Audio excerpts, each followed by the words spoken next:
Frankenstein, Chapter 24, the final chapter. My present situation was one in which all voluntary thought was swallowed up and lost. I was hurried away by fury. Revenge alone endowed me with strength and composure. It molded my feelings and allowed me to be calculating and calm at periods when otherwise delirium or death would have been my portion. My first resolution was to quit Geneva forever. My country, which when I was happy and beloved was dear to me, now in my adversity became hateful. I provided myself with a sum of money, together with a few jewels which had belonged to my mother, and departed. And now my wanderings began, which are to cease but with life.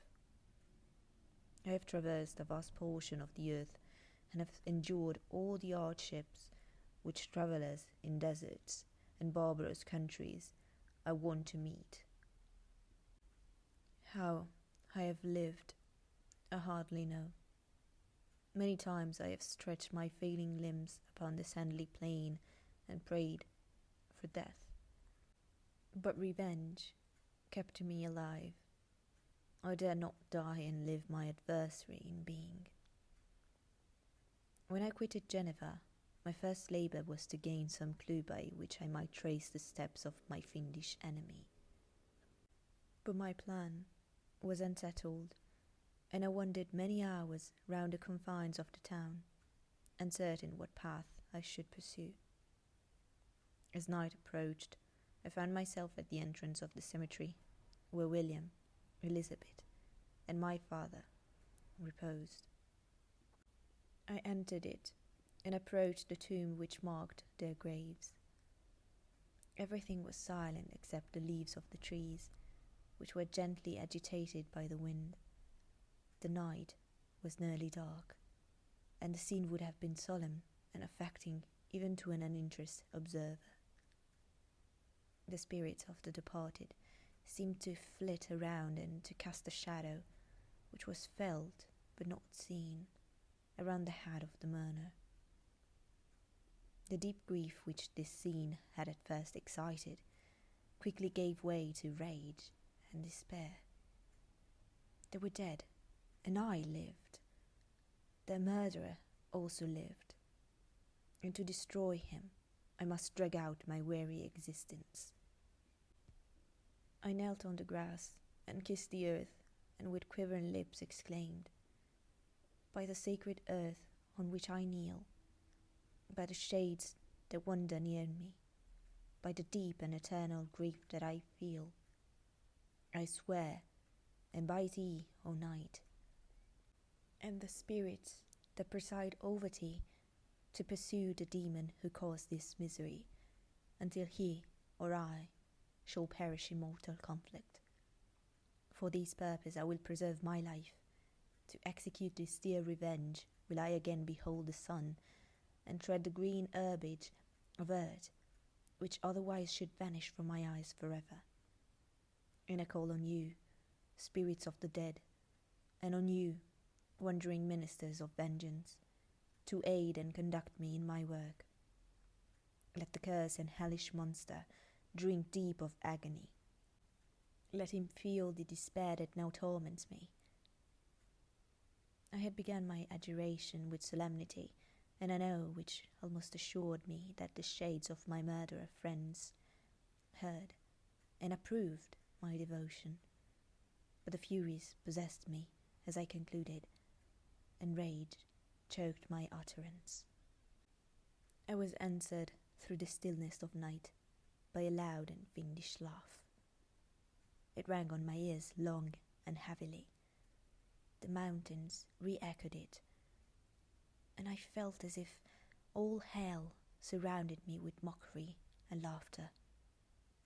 Surely in that moment I should have been possessed by frenzy and have destroyed my miserable existence, but that my vow was heard, and that I was reserved for vengeance. the laughter died away, when a well-known and a bored voice, apparently close to my ear, addressed me in an audible whisper. "I am satisfied, miserable wretch. You have determined to live, and I'm satisfied." I darted towards the spot from which the sound proceeded, but the devil eluded my grasp. Suddenly, the broad disk of the moon arose and shone full upon his ghastly and distorted shape as he fled with more than mortal speed. I pursued him, and for many months this has been my task. Guided by a side clue, I followed the windings of the Rhone, but vainly.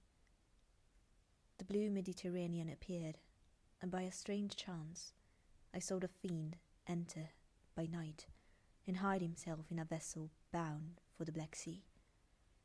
I took my passage in the same ship, but he escaped, I know not how. Amidst the wild of Tartary and Russia, although he still evaded me, I have ever followed in his track. Sometimes the peasants, scared by this horrid apparition, inform me of his path. Sometimes he himself, who feared that if I lost all trace of him I should despair and die, left me some mark to guide me. The snows descended on my head, and I saw the print of his huge step on the white plain. To you first entering on life, to whom care is new and agony unknown, how can you understand what I have felt and still feel? Cold, want and fatigue were the least pains which I was destined to endure. I was cursed by some devil and carried about with me my eternal hell. Yet still a spirit of good followed and directed my steps, and when I most murmured, would suddenly extricate me from seemingly insurmountable difficulties. Sometimes, when nature, overcome by hunger, sank under the exhaustion, a repast was prepared for me in the desert that restored and inspirited me. The fare was, indeed, coarse, such as the pheasants of the country ate, but I will not doubt that it was set there by the spirits that I had invoked to aid me. Often, when all was dry, the heavens cloudless, and I was parched by thirst, a slight cloud would bedim the sky, shed a few drops that revived me, and vanish. I followed, when I could, the courses of the rivers, but the demon generally avoided this, as it was here that the population of the country chiefly collected. In other places, human beings were seldom seen, and I generally subsisted on the wild animals that crossed my path. I had money with me, and gained the friendship of the villagers by distributing it, or I brought with me some food that I killed, which, after taking a small part, I always presented to those who had provided me with fire and utensils for cooking. My life, as it passed thus, was indeed hateful to me, and it was during sleep alone that I could taste joy. Oh, blessed sleep! Often, when most miserable, I sank to repose, and my dreams lulled me even to rapture.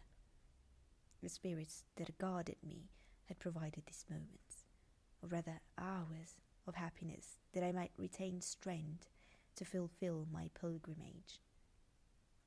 Deprived of this respite, I should have sunk under my hardships.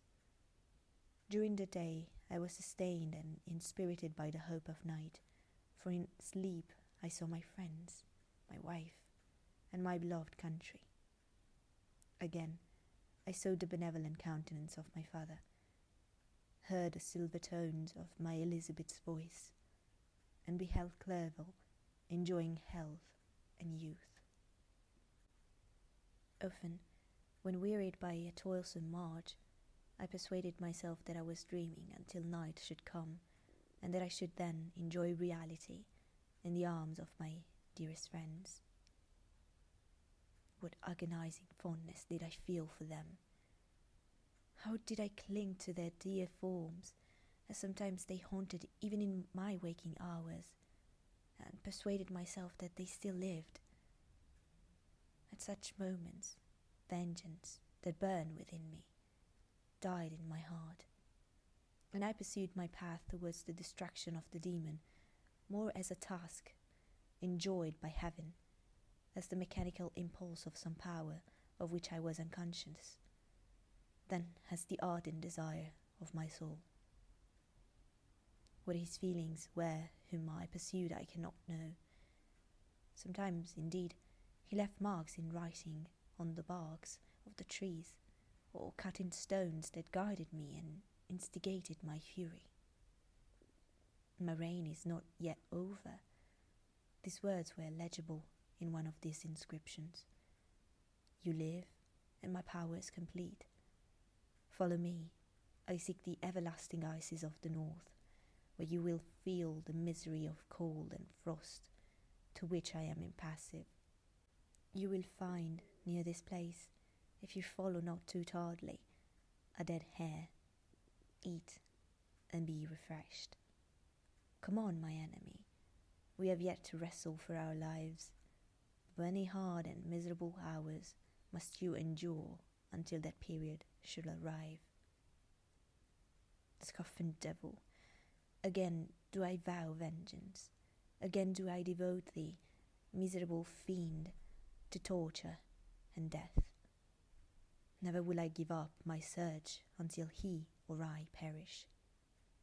And then, with what ecstasy shall I join my Elizabeth and my departed friends, who even now prepare for me the reward of my tedious toil and horrible pilgrimage. As I still pursued my journey to the northward, the snows thickened, and the cold increased in a degree almost too severe to support. The peasants were shut up in their hovels, and only a few of the most hardly ventured forth to seize the animals, whom starvation had forced from their hiding places to seek for prey. The rivers were covered with ice, and no fish could be procured, and thus I was cut off from my chief article of maintenance. The triumph of my enemy increased with the difficulty of my labours. One inscription that he left was in these words: Prepare, your toils only begin. Wrap yourself in furs and provide food, for we shall soon enter upon a journey where your sufferings will satisfy my everlasting hatred.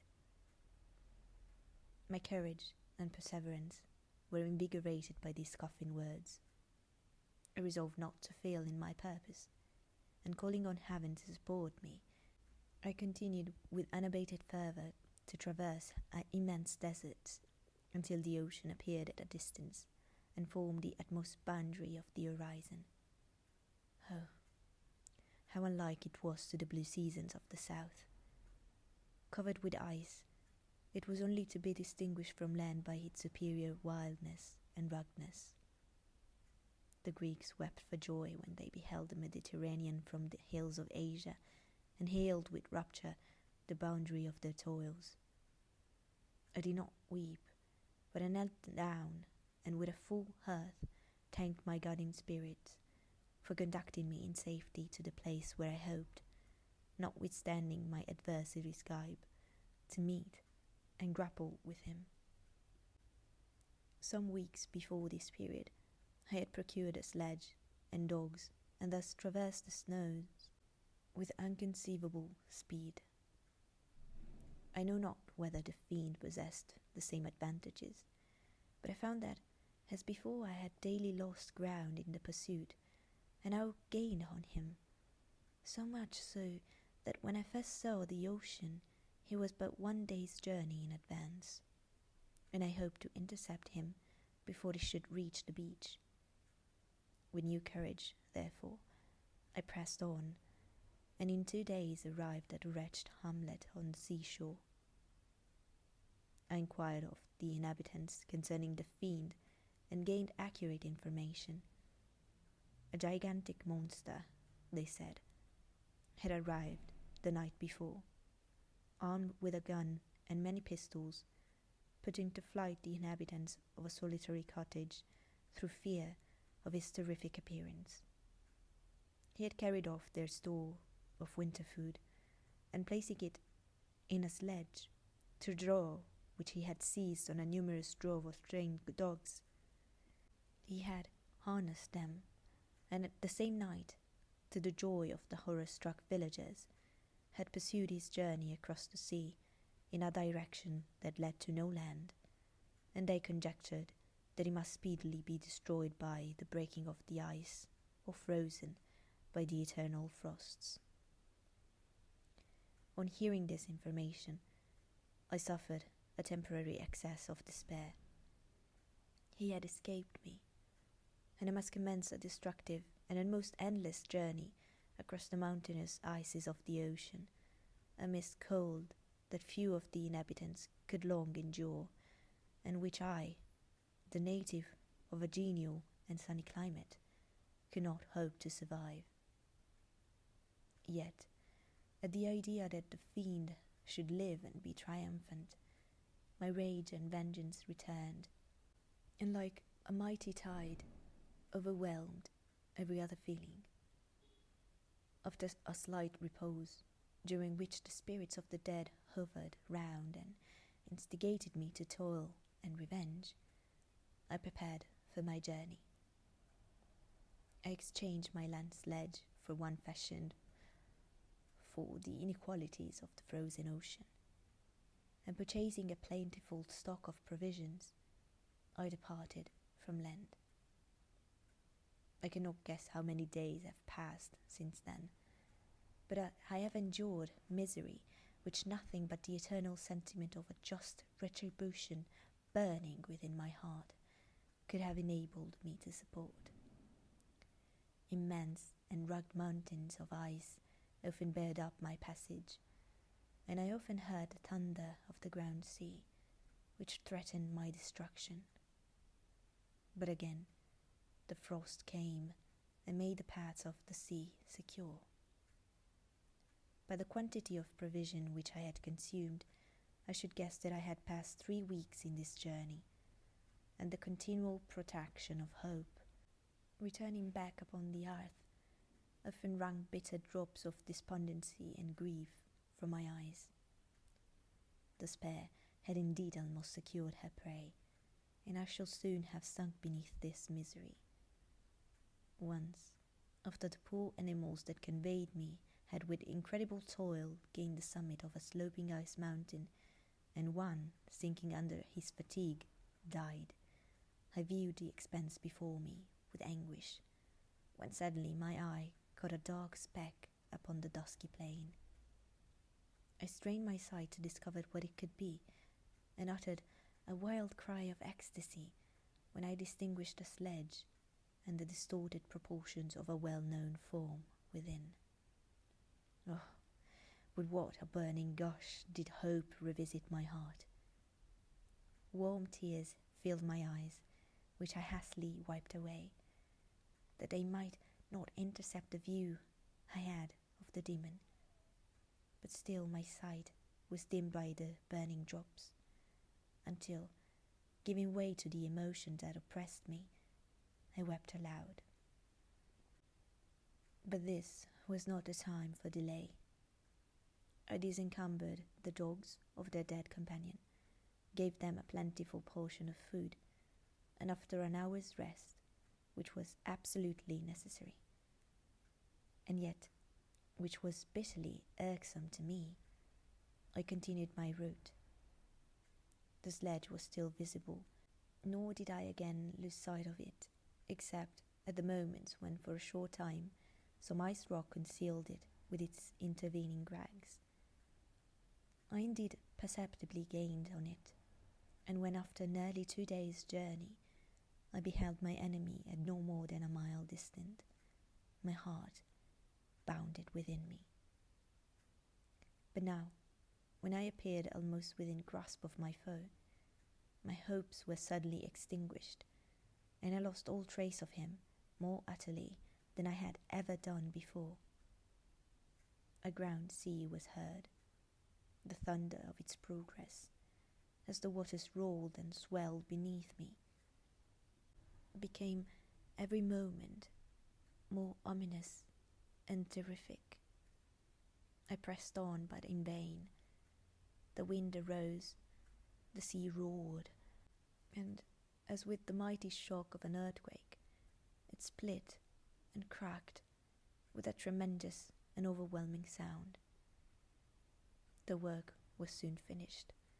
In a few minutes, a tumultuous sea rolled between me and my enemy, and I was left drifting on a scattered piece of ice that was continually lessening, and thus preparing for me a hideous death.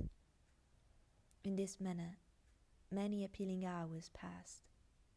Several of my dogs died, and I myself was about to sink under the accumulation of distress, when I saw your vessel riding at anchor and holding forth to me hopes of succour and life.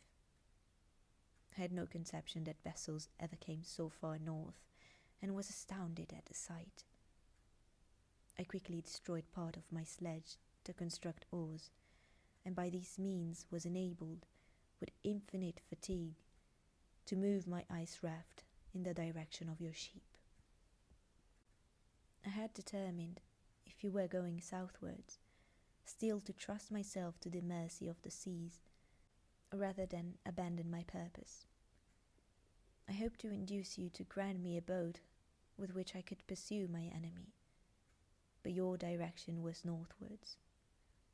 You took me on board when my vigour was exhausted, and I should soon have sunk under my multiplied hardships into a death which I still dread, for my task is unfulfilled.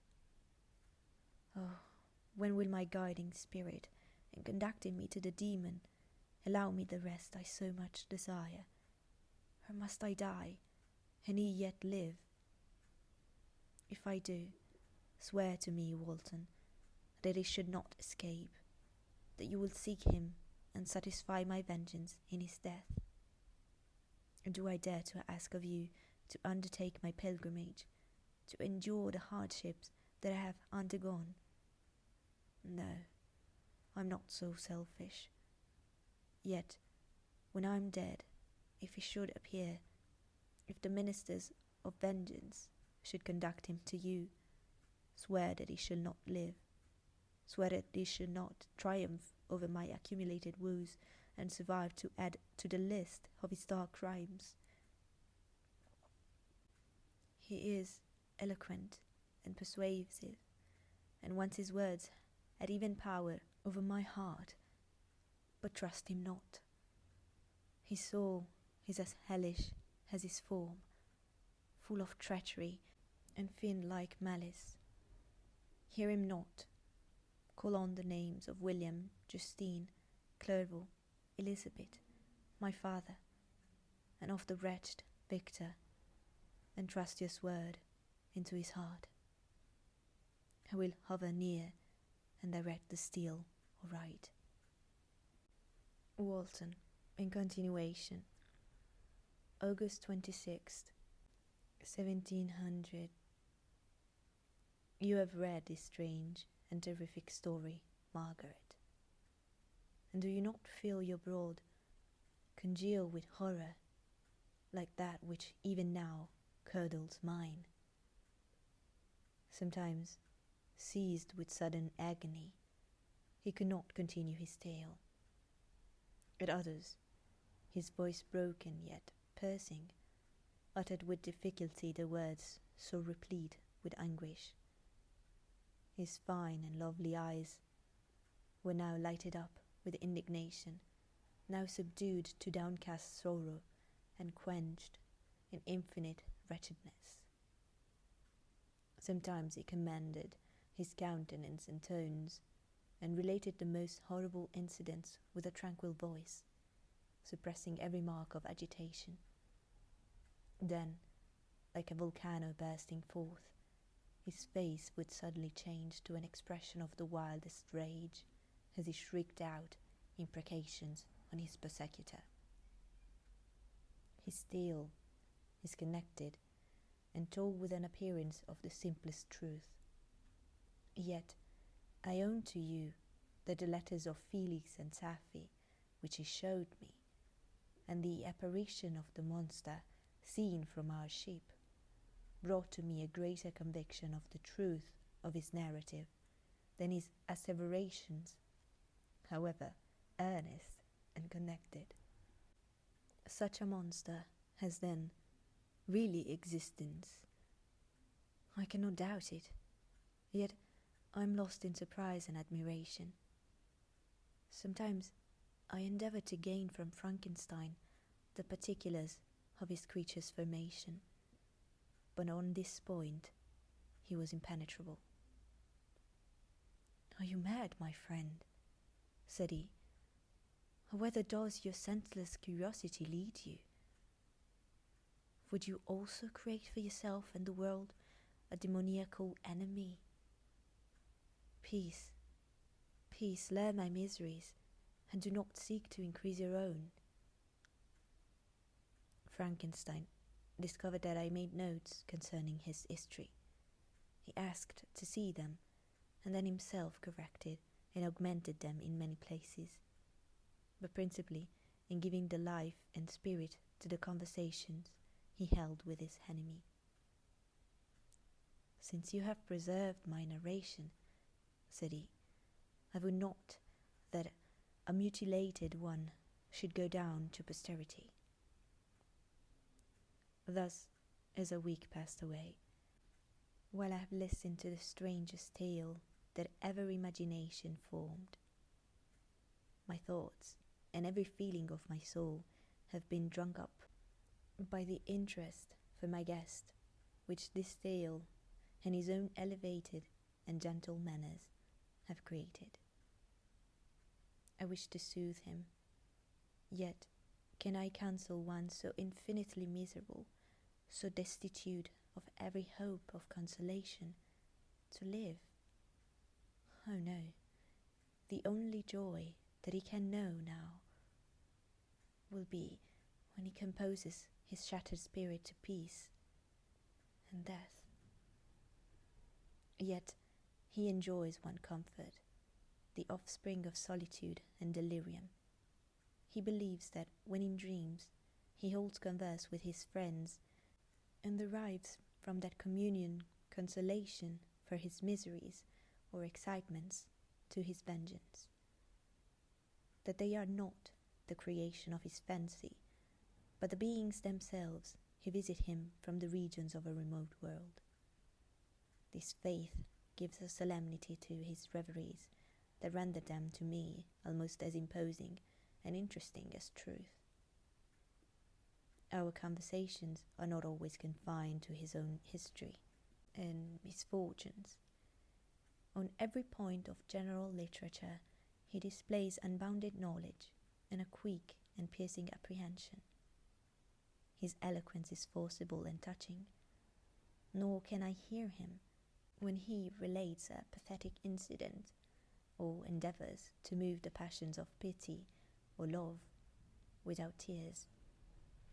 What a glorious creature must he have been in the days of his prosperity, when he is thus noble and godlike in ruin. He seems to feel his own worth and the greatness of his fall. "When younger," said he, "I believed myself destined for some great enterprise. My feelings are profound, but I possessed a coolness of judgment that fitted me for illustrious achievements. This sentiment of the worth of my nature supported me when others would have been oppressed, for I deemed it criminal to throw away in useless grief those talents that might be useful to my fellow creatures. When I reflected on the work I had completed, no less a one than the creation of a sensitive and rational animal, I could not rank myself with the earth of common projectors. But this thought, which supported me in the commencement of my career, now serves only to plunge me lower in the dust. All my speculations and hopes are as nothing, and like the archangel who aspired to omnipotence, I am chained in an eternal hell. My imagination was vivid, yet my powers of analysis and application were intense. By the union of these qualities, I conceived the idea and executed the creation of men. Even now I cannot recollect without passion my reveries, while the work was incomplete. I trod heaven in my thoughts, now exulting in my powers, now burning with the ideas of their effects. From my infancy I was imbued with high hopes and a lofty ambition. But how am I sunk? Oh, my friend, if you had known me, as I once was, you would not recognize me in this state of degradation. Despondency rarely visited my heart. A high destiny seemed to bear me on, until I fell, never again to rise. Must I then lose this admirable being? I have longed for a friend. I have sought one who would sympathize with and love me. Behold, on these desert seas I have found such a one, but I fear I have gained him only to know his value and lose him. I would reconcile him to life, but he repulses the idea. I thank you, Walton, he said, for your kind intentions towards so miserable a wretch. But when you speak of new ties and fresh affections, think you that any can replace those who are gone? Can any man be to me as Clerval was, or any woman another Elizabeth? Even where the affections are not strongly moved by any superior excellence, the companions of our childhood always possess a certain power over our minds which hardly any later friend can obtain. They know our infantine dispositions, which, however they may be afterwards modified, are never eradicated, and they can judge of our actions with more certain conclusions as to the integrity of our motives. A sister or a brother can never, unless indeed such symptoms have been shown early, suspect the other of fraud or false dealing, when another friend, however strongly he may be attached, may, in spite of himself, be contemplated with suspicion. But I enjoyed friends. They are not only through habit and association, but from their own merits. And wherever I am, the soothing voice of my Elizabeth and the conversation of Clerval will be ever whispered in my ear. They are dead, and but one feeling in such a solitude can persuade me to preserve my life. If I were engaged in any high undertaking or design, fraught with extensive utility to my fellow creatures, then could I live to fulfill it. But such is not my destiny. I must pursue and destroy the being to whom I gave existence.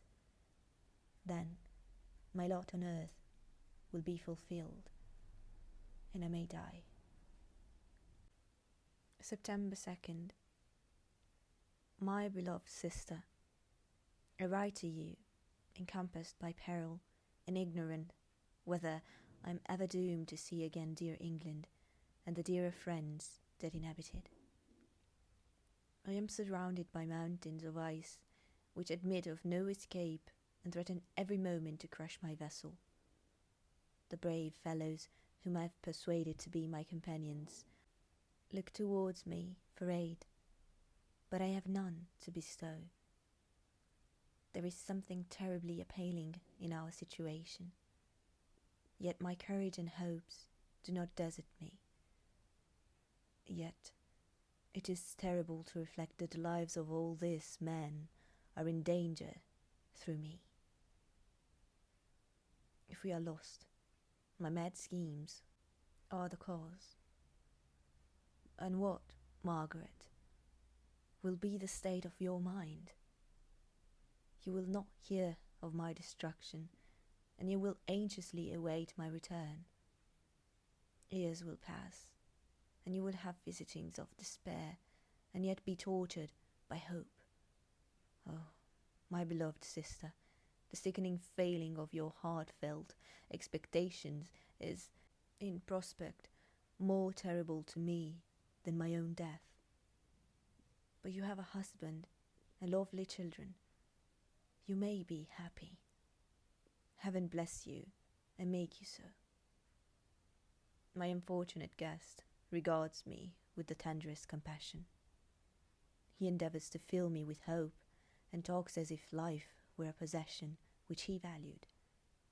He reminds me how often the same accidents have happened to other navigators who have attempted this sea, and in spite of myself, he fills me with cheerful auguries. Even the sailors feel the power of his eloquence. When he speaks, they no longer despair.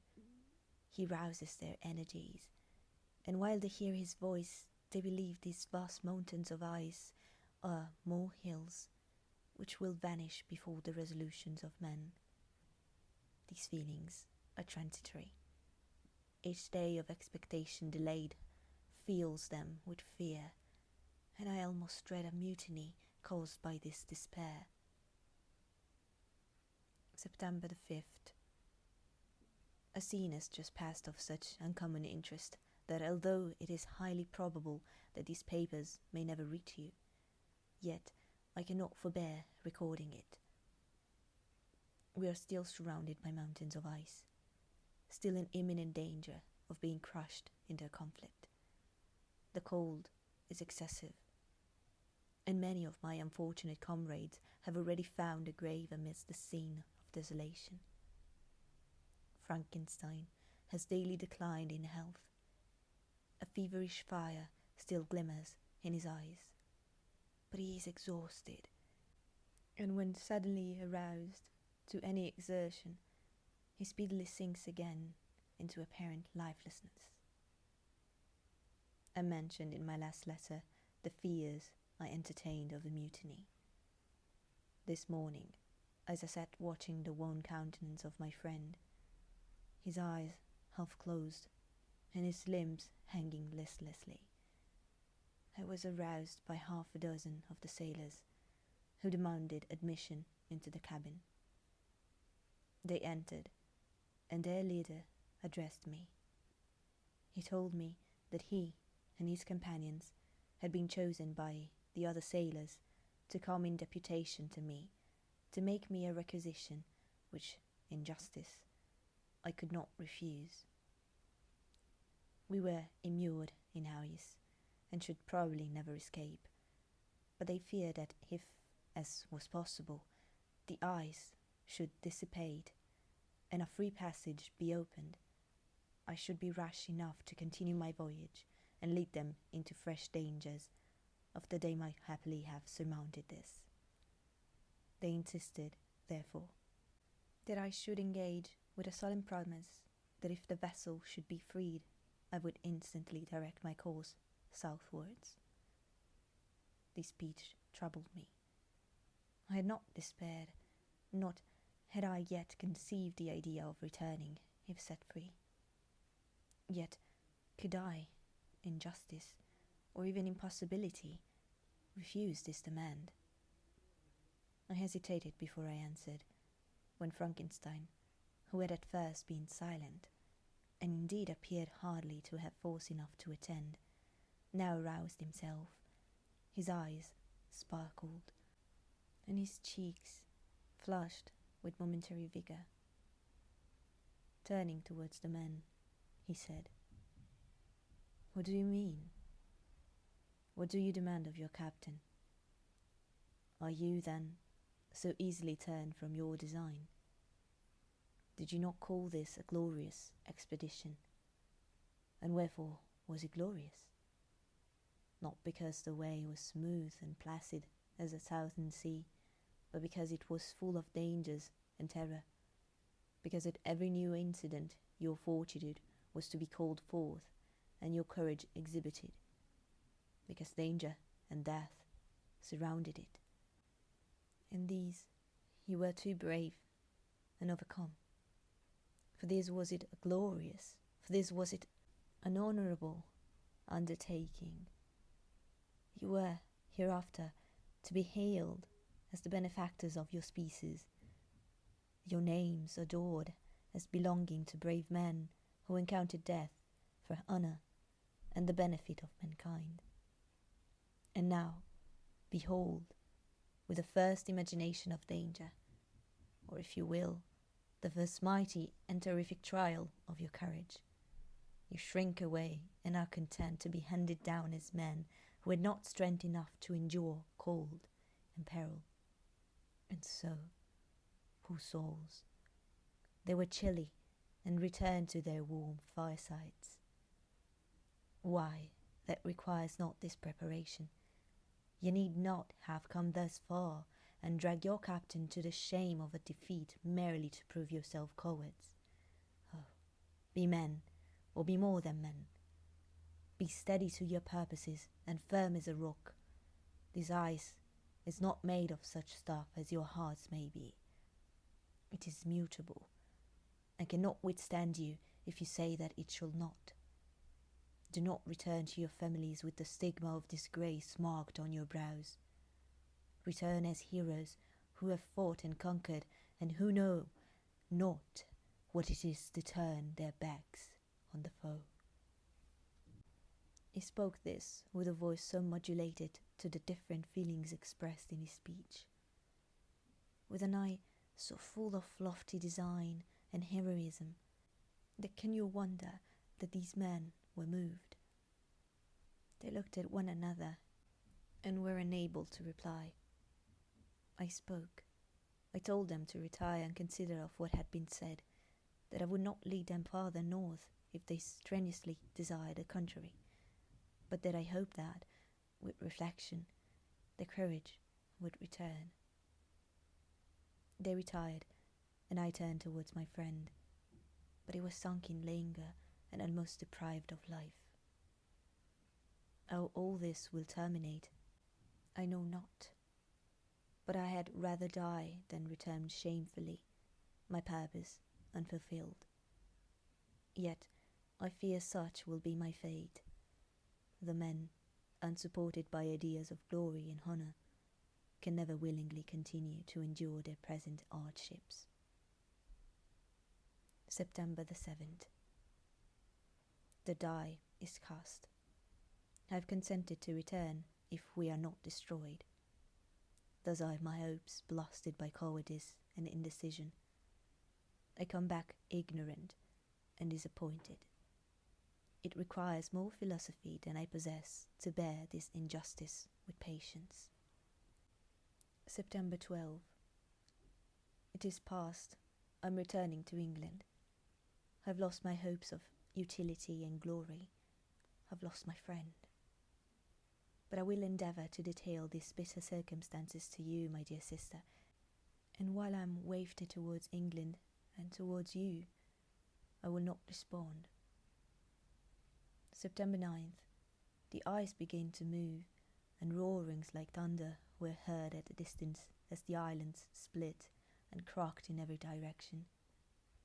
We were in the most imminent peril, but as we could only remain passive, my chief attention was occupied by my unfortunate guest, whose illness increased in such a degree that he was entirely confined to his bed.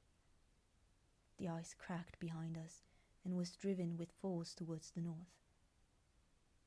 A breeze sprang from the west, and on the 11th the passage towards the south became perfectly free. When the sailors saw this, and that their return to their native country was apparently assured, a shout of tumultuous joy broke from them, loud and long continued. Frankenstein, who was dozing, awoke and asked the cause of the tumult. "They shout," I said, "because they will soon return to England." "Do you, then, really return?"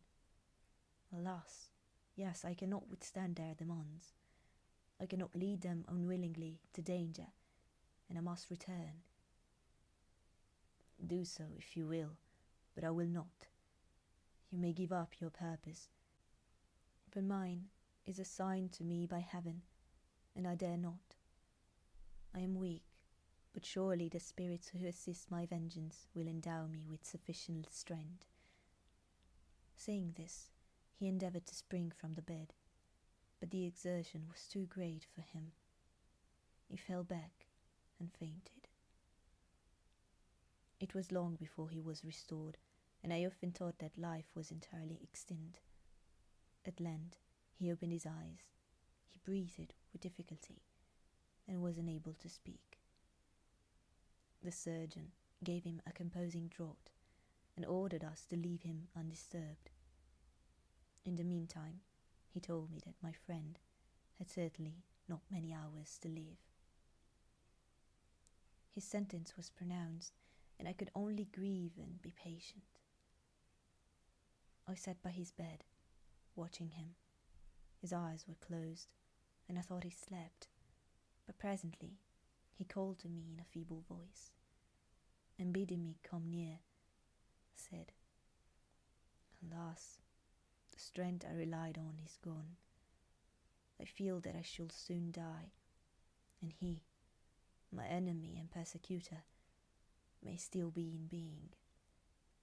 Think not, Walton, that in the last moments of my existence I feel that burning hatred and ardent desire of revenge I once expressed, but I feel myself justified in desiring the death of my adversary. During these last days I have been occupied in examining my past conduct, nor do I find it blamable. In a fit of enthusiastic madness, I created a rational creature, and was bound toward him to assure, as far as was in my power, his happiness and well-being. This was my duty, but there was another still paramount to that. My duties towards the beings of my own species had greater claims to my attention, because they included a greater proportion of happiness or misery. Urged by this view, I refused, and I did right in refusing, to create a companion for the first creature. He showed unparalleled malignity and selfishness in evil. He destroyed my friends. He devoted to destruction beings who possessed exquisite sensations, happiness, and wisdom. Nor do I know where this thirst for vengeance may end. Miserable himself that he may render no other wretched, he ought to die. The task of his destruction was mine, but I have failed. When actuated by selfish and vicious motives, I asked you to undertake my unfinished work, and I renew this request now, when I am only induced by reason and virtue. Yet I cannot ask you to renounce your country and friends to fulfill this task, and now that you are returning to England, you will have little chance of meeting with him. But the consideration of these points, and the well-balancing of what you may esteem your duties, I leave to you. My judgment and ideas are already disturbed by the near approach of death. I dare not ask you to do what I think right, for I may still be misled by passion. That I should live to be an instrument of mischief disturbs me. In other respects, this hour, when I momentarily expect my release, is the only happy one which I have enjoyed for several years. The forms of the beloved dead flit before me, and I hasten to their arms. Farewell, Walton. Seek happiness in tranquillity, and avoid ambition, even it be only the apparently innocent one of distinguishing yourself in science and discoveries. Yet, why do I say this? I have myself been blasted in these hopes, yet another may succeed. His voice became faint as he spoke, and at length, exhausted by his effort, he sank into silence. About half an hour afterwards, he attempted again to speak, but was unable. He pressed my hand feebly, and his eyes closed forever, while the irradiation of a gentle smile passed away from his lips. Margaret, what comment can I make on the untimely extinction of this glorious spirit? What can I say that will enable you to understand the depth of my sorrow? All that I should express would be inadequate and feeble. My tears flow. My mind is overshadowed by a cloud of disappointment. But I journey towards England, and I may there find consolation. I am interrupted. What do these sounds portend? It is midnight. The breeze blows fairly, and the watch on the deck scarcely stir. Again, there is a sound as of a human voice, but hoarser. It comes from the cabin where the remains of Frankenstein still lie. I must arise and examine. Good night, my dear sister. Great God, what a scene has just taken place! I am yet dizzy with the remembrance of it. I hardly know whether I should have the power to detail it, yet the tale which I have recorded would be incomplete without this final and wonderful catastrophe. I entered the cabin where lay the remains of my ill-fated and admirable friend. Over him hung a form which I cannot find words to describe. Gigantic in stature, yet uncouth and distorted in its proportions. As he hung over the coffin, his face was concealed by long locks of red hair, but one vast hand was extended, in colour and apparent texture like that of a mummy. When he heard the sound of my approach, he ceased to utter exclamations of grief and horror, and sprang towards the window. Never did I behold a vision so horrible as his face, of such loathsome yet appealing hideousness. I shut my eyes involuntarily, and endeavoured to recollect what were my duties with regard to this destroyer. I called on him to stay. He paused, looking on me with wonder, and again turning towards the lifeless form of his creator. He seemed to forget my presence, and every feature and gesture seemed instigated by the wildest rage of some uncontrollable passion. "That is also my victim," he exclaimed. "In his murder, my crimes are consummated. The miserable series of my being is wound to its close. Oh, Frankenstein, generous and self-devoted being, what does it avail that I now ask thee to pardon me? I, who irretrievably destroyed thee by destroying all thou lovest. Alas, he is cold. He cannot answer me." His voice seemed suffocated, and my first impulses, which had suggested to me the duty of obeying the dying request of my friend in destroying his enemy, were now suspended by a mixture of curiosity and compassion. I approached this tremendous being. I dared not again raise my eyes to his face. There was something so scaring and unearthly in his ugliness. I attempted to speak, but the words died away on my lips. The monster continued to utter wild and hinkering self-reproaches. At length, I gathered resolution to address him in a pause of the tempest of his passion. "Your repentance I said, is now superfluous. If you had listened to the voice of conscience and heeded the stings of remorse before you had urged your diabolical vengeance to this extremity, Frankenstein would yet have lived. And do you dream? Said the demon. Do you think that I was then dead to agony and remorse? He continued, pointing to the corpse. He suffered not in the consummation of the deed, oh, not the 10,000 portion of the anguish that was mine during the lingering detail of its execution. A frightful selfishness hurried me on, while my heart was poisoned with remorse. Think you that the groans of Clerval were music to my ears? My heart was fashioned to be susceptible of love and sympathy, and when wrenched by misery to vice and hatred, it did not endure the violence of the change without torture such as you cannot even imagine. After the murder of Clerval, I returned to Switzerland, heartbroken and overcome. I pitied Frankenstein. My pity amounted to horror. I abhorred myself.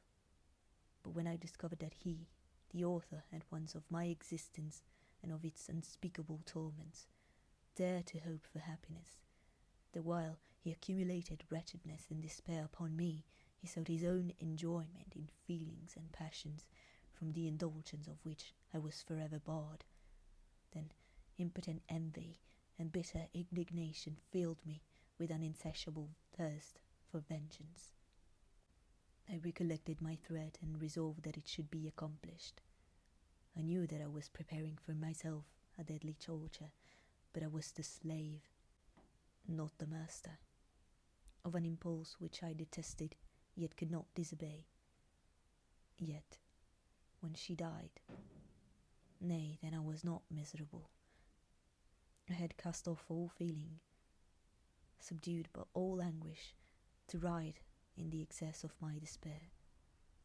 Evil thenceforth became my good. Urged thus far, I had no choice but to adapt my nature to an element which I had willingly chosen. The completion of my demoniacal design became an insatiable passion, and now it is ended. There is my last victim. I was at first touched by the expression of his misery. Yet, when I called to mind what Frankenstein had said of his powers of eloquence and persuasion, and when I again cast my eyes on the lifeless form of my friend, indignation was rekindled within me. Wretch, I said, it is well that you come here to whine over the desolation that you have made. You throw a torch into a pile of buildings, and when they are consumed, you sit among the ruins and lament the fall. Hypocritical fiend, if he whom you mourned still lived, still would he be the object, again would he become the prey of your accursed vengeance. It is not pity that you feel. You lament only because the victim of your malignity is withdrawn from your power. Oh, it is not thus, interrupted the being. Yet such must be the impression conveyed to you by what appears to be the purport of my actions. Yet I seek not a fellow feeling in my misery. No sympathy may I ever find. When I first sought it, it was the love of virtue, the feelings of happiness and affection with which my whole being overflowed, that I wished to be participated. But now that virtue has become to me a shadow, and that happiness and affection are turned into bitter and loathing despair, in what should I seek for sympathy? I am content to suffer alone what my suffering shall endure. When I die, I am well satisfied that abhorrence and opprobrium should load my memory. Once my fancy was suited with dreams of virtue, of fame, and of enjoyment. Once I falsely hoped to meet with beings who, pardoning my outward form would love me for the excellent qualities which I was capable of unfolding. I was nourished with high thoughts of honor and devotion. But now crime has degraded me beneath the meanest animal. No guilt, no mischief, no malignity, no misery can be found comparable to mine. When I run over the frightful catalogue of my sins, I cannot believe that I am the same creature whose thoughts were once filled with sublime and transcendent visions of the beauty and the majesty of goodness. But it is even so. The fallen angel becomes a malignant devil. Yet, even that enemy of God and man had friends and associates in his desolation. I am alone. You, who call Frankenstein your friend, seem to have a knowledge of my crimes and his misfortunes. But in the detail which he gave you of them, he could not sum up the hours and months of misery which I had endured, wasting in impotent passions. For while I destroyed his hopes, I did not satisfy my own desires. They were forever ardent and craving. Still, I desired love and fellowship, and I was still spurned. Was there no injustice in this? Am I to be thought the only criminal, when all humankind sinned against me? Why do you not hate Felix, who drove his friend from his door with contumely? Why do you not execrate the rustic, who sought to destroy the saviour of his child? Nay, these are virtuous and immaculate beings. I, the miserable and the abandoned, am an abortion, to be spurned at, and kicked, and trampled on. Even now, my blood boils at the recollection of this injustice. But it is true that I am a wretch. I have murdered the lovely and the helpless. I have strangled the innocent as they slept, and grasped the death he strove, who never injured me or any other living thing. I have devoted my Creator, the select specimen of all that is worthy of love and admiration among men, to misery. I have pursued him even to that irremediable ruin. There he lies, white and cold in death. You hate me, but your abhorrence cannot equal that with which I regard myself. I look on the hands which executed the deed.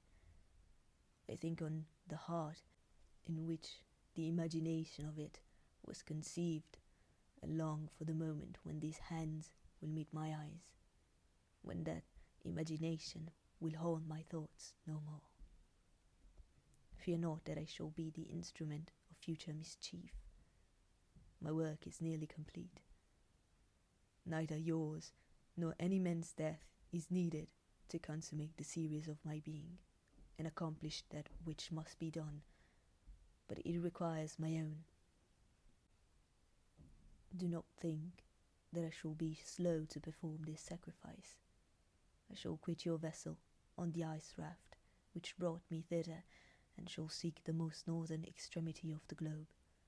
I shall collect my funeral pile, and consume to ashes this miserable frame, that its remains may afford no light to any curious and unhallowed wretch who would create such another as I have been. I shall die. I shall no longer feel the agonies which now consume me, or to be the prey of feelings unsatisfied yet unquenched. He is dead who called me into being, and when I shall be no more, the very remembrance of us both will speedily vanish. I shall no longer see the sun or stars, or feel the winds play on my cheeks. Light, feeling, and sense will pass away, and in this condition must I find my happiness. Some years ago, when the images which this world affords first open upon me, when I felt the cheering warmth of summer, and heard the rustling of the leaves and the warbling of the birds, and these were all to me, I should have wept to die. Now it is my only consolation. Polluted by crimes and torn by the bitterest remorse, where can I find rest but in death? Farewell. I leave you, and in you the last of humankind whom these eyes will ever behold. Farewell, Frankenstein. If thou wert yet alive, and yet cherished a desire of revenge against me, it would be better satiated in my life than in my destruction. But it was not so. Thou didst seek my extinction, that I might not cause greater wretchedness, and if yet, in some mode unknown to me, thou hadst not ceased to think and feel, thou wouldst not desire against me a vengeance greater than that which I feel. Blasted as thou wert, my agony was still superior to thine, for the bitter sting of remorse will not cease to rankle in my wounds until death should close them forever. But soon, he cried, with sad and solemn enthusiasm, I shall die, and what I now feel be no longer felt. Soon these burning miseries will be extinct. I shall ascend my funeral pile triumphantly, and exult in the agony of the torturing flames. The light of that conflagration will fade away. My ashes will be swept into the sea by the winds. My spirit will sleep in peace, or if it thinks, it will not surely think thus. Farewell. He sprang from the cabin window as he said this, upon the ice raft which lay close to the vessel. He was soon borne away by the waves and lost in darkness and distance.